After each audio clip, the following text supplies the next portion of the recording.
Hi friends, ఈ 2 or 3 months లో 10th and inter వాళ్ళకి ఎగ్జామ్స్. నాకు తెలిసి చాలా మంది స్టూడెంట్స్ ఇంకా ఏం చదవలేదు. ఇంకొందరికి ఈ 2 months లో ఎలా చదవాలో తెలియడం లేదు. ఎలా చదివితే ఈ 2 months లో కష్టమైన ఆన్సర్స్ కూడా ఈజీగా నేర్చుకోవచ్చు. ఏ చాప్టర్స్ అయినా సింపుల్ గా ఎలా నేర్చుకోవాలి, ఇప్పుడు చదివిన ఆన్సర్స్ ను ఎగ్జామ్స్ వరకు ఎలా గుర్తుపెట్టుకోవాలి, ఇలాంటి డౌట్స్ చాలా మంది స్టూడెంట్స్ మైండ్ లో రన్ అవుతూనే ఉంటాయి. ఈ ప్రాబ్లమ్స్ అన్నిటికీ చెక్ పెట్టి ఈ 2 months లో మీరు ఏదైనా సింపుల్ గా నేర్చుకోగలిగేలా, ఏ ఆన్సర్ అయినా ఎగ్జామ్ వరకు గుర్తు పెట్టుకోగలిగేలా ఈ 2 టెక్నిక్స్ ని ఫాలో అయ్యారంటే 100% మీరు ఎగ్జామ్ లో టాపర్ అవ్వచ్చు. అవేంటో తెలుసుకోవాలంటే ఈ వీడియోని ఎండ్ వరకు చూడండి. అలాగే మాకు సపోర్ట్ గా జస్ట్ ఒక లైక్ చేయండి చాలు. వీడియో మాత్రం ప్రతి స్టూడెంట్ కు ఎంతో హెల్ప్ అవుతుంది. సో వీడియోని మీ ఫ్రెండ్స్ అండ్ ఫ్యామిలీ మెంబర్స్ కి షేర్ చేయండి, వాళ్ళకు కూడా హెల్ప్ చేసిన వాళ్ళు అవుతారు. Let's start our video. Number 1, Feynman technique. Feynman technique ని యూజ్ చేసి ఎలా చదవాలో ఇప్పుడు తెలుసుకుందాం. ఈ టెక్నిక్ లో 4 స్టెప్స్ ఉంటాయి. ఫస్ట్ స్టెప్ ఏంటంటే, ముందు మీరు ఏ టాపిక్ ని నేర్చుకుందాం అనుకుంటున్నారు ఆ టాపిక్ ఒకసారి కంప్లీట్ గా చదవండి. సెకండ్ స్టెప్, మీరు చదవడం కంప్లీట్ చేసిన తర్వాత అందులో నుంచి అర్థం చేసుకున్న పాయింట్స్ ని ఒక వైట్ పేపర్ పైన రాయండి. థర్డ్ స్టెప్, ఆ రాసిన టాపిక్ ని చాలా సింప్లిఫై చేసి ఎదుటి వాళ్ళకి ఎక్స్ప్లెయిన్ చేయండి. ఎక్స్ప్లెయిన్ చేయడానికి ఎవరు లేకపోతే మీకు మీరే మిర్రర్ టెక్నిక్ ని యూజ్ చేసుకొని మీకు మీరే ఎక్స్ప్లెయిన్ చేసుకోండి. ఫోర్త్ స్టెప్, ఎక్కడైనా మీరు సరిగ్గా ఎక్స్ప్లెయిన్ చేయలేకపోతే ఆ గ్యాప్స్ ఎక్కడొస్తున్నాయో చూసి నోట్ చేసుకొని ఆ గ్యాప్స్ ను ఫిల్ చేయడం మొదలు పెట్టండి. ఏ కాన్సెప్ట్ అయితే మీరు సరిగ్గా ఎక్స్ప్లెయిన్ చేయలేకపోతున్నారో ఆ కాన్సెప్ట్ ని మళ్ళీ నేర్చుకొని మళ్ళీ ఎక్స్ప్లెయిన్ చేయండి. చివరిగా మీరు ఎక్స్ప్లెయిన్ చేసిందంతా నోట్ చేసుకొని సింప్లిఫై చేయండి. మీ ఓన్ వర్డ్స్ తో ఆ టాపిక్ ని రాసుకోండి. ఈ 4 స్టెప్స్ ఫాలో అయ్యి మీరు ఏదైనా చదివితే అది ఎంతటి కష్టమైన ఆన్సర్ అయినా సింపుల్ గా మీకు అర్థమవుతుంది. దీన్నే ఫీన్మాన్ టెక్నిక్ అంటారు. Number 2, revision. ఫస్ట్ మనం రివిజన్ వెనకాలన్న అసలు రీజన్ ఏంటో తెలుసుకుందాం. చాలా మంది రీడింగ్ కి ఇచ్చినంత టైం రివిజన్ కి ఇవ్వలేకపోతారు. సరిగ్గా రివిజన్ చేయకుండానే ఎగ్జామ్స్ రాయడానికి వెళ్తున్నారు.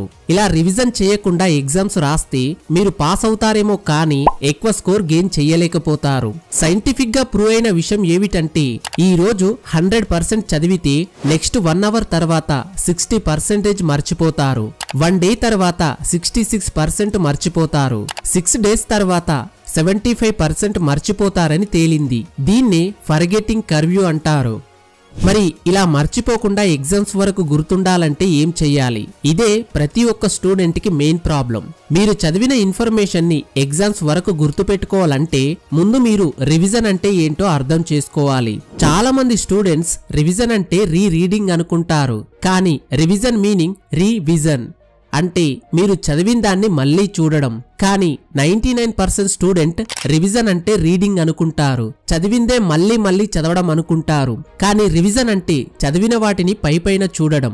ఇంకో విషయం ఏమిటంటే, అన్ని సబ్జెక్ట్స్ పైపైన చూసుకుంటే సరిపోతుందా అంటే అది కూడా పొరపాటే. ప్రతి ఒక్క సబ్జెక్టు డిఫరెంట్. సో ప్రతి సబ్జెక్ట్ ని డిఫరెంట్ మెథడ్ తో చదవాలి. ఫస్ట్ మనం సబ్జెక్ట్స్ ని 2 parts గా డివైడ్ చేద్దాం. Theory, numerical.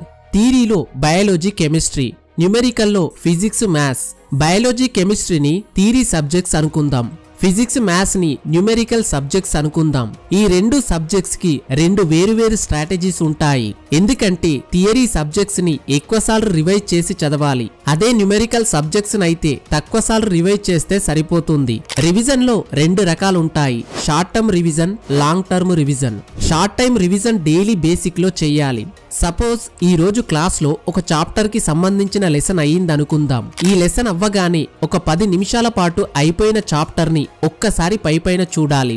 ఆ తర్వాత నెక్స్ట్ డే లో జరిగే లెసన్ ని ఒక 10 నిమిషాలు తిరిగేయాలి. ఇదే ప్రాసెస్ ని ప్రతి సబ్జెక్ట్ లో ఇంప్లిమెంట్ చెయ్యాలి. ఇలా చేయడం వల్ల ఫర్గెటింగ్ కర్వ్ ఇంప్రూవ్ అవుతుంది. దీన్నే షార్ట్ టర్మ్ రివిజన్ అంటారు. ఇది థియరీ అండ్ న్యూమెరికల్ సబ్జెక్ట్స్ రెండిటికి అప్లై అవుతుంది. ఇప్పుడు లాంగ్ టర్మ్ రివిజన్ గురించి మాట్లాడుకుందాం. ఉదాహరణకి ఈ రోజు మీ క్లాస్ లో ఒక చాప్టర్ కి సంబంధించిన లెసన్ అయ్యిందనుకుందాం. ఈ రోజు నుంచి సరిగ్గా వారం రోజుల తర్వాత మళ్ళీ అదే చాప్టర్ ని రివిజన్ చేయాలి. ఎందుకంటే ఫర్గెటింగ్ కర్వ్ ప్రకారం వారం రోజుల తర్వాత మనం చదివిన వాటిని మర్చిపోతూ ఉంటాం. ఈ లాంగ్ టర్మ్ రివిజన్ టెక్నిక్ లో భాగంగా థియరీ సబ్జెక్ట్స్ కి షార్ట్ నోట్స్ ప్రిపేర్ చేసుకోవాలి. షార్ట్ నోట్స్ అంటే మీరు చదివిన లెసన్ లో ఇంపార్టెంట్ విషయాలని రాసుకోవడం, అంటే ఒక సమ్మరీ లాగా ప్రిపేర్ చేసుకోవాలి. కానీ న్యూమెరికల్ సబ్జెక్ట్స్ కి షార్ట్ నోట్స్ అవసరం ఉండదు. వీటిని 7 డేస్ తర్వాత రివిజన్ చేస్తే సరిపోతుంది. ఇలా ప్రతి 7 డేస్ కి ఒకసారి రివిజన్ చేయాలి. ప్రతి చాప్టర్ ని మాక్సిమం 2-3 సార్లు రివిజన్ చేస్తే గుర్తుండిపోతుంది. మీకిప్పుడు ఒక క్లారిటీ వచ్చే ఉంటుంది. Short term revision and long term revision తర్వాత ఎవ్రీ మంత్ పెట్టే టెస్ట్ ఎగ్జామ్స్ కి ఇంకొకసారి రివిజన్ చేయాలి. ఇన్నిసార్లు రివిజన్ చేసిన తర్వాత ఎలాంటి స్టూడెంట్ అయినా ఎలాంటి ఆన్సర్ నైనా గుర్తు పెట్టుకోగలుగుతారు. 100% ఎగ్జామ్ లో చదివింది గుర్తు పెట్టుకుని రాయగలుగుతారు. ఫ్రెండ్స్, ఈ టెక్నిక్స్ ఎలా అనిపించాయో కామెంట్ చేయడం మర్చిపోకండి. ఈ 2 మంత్స్ ఈ 2 స్టడీ టెక్నిక్స్ యూజ్ చేసి ఎగ్జామ్ కి గనక ప్రిపేర్ అయితే 100% మీరు ఎగ్జామ్ లో హై స్కోర్ చేయొచ్చు. అలాగే మాకు సపోర్ట్ గా వీడియోని లైక్ చేసి సబ్స్క్రైబ్ చేసి పక్కనే ఉన్న బెల్ బటన్ ని యాక్టివేట్ చేసుకోండి. దాని ద్వారా మేము అప్లోడ్ చేసిన ప్రతి వీడియో మీరు మిస్ కాకుండా చూస్తారు. Thanks for watching this video.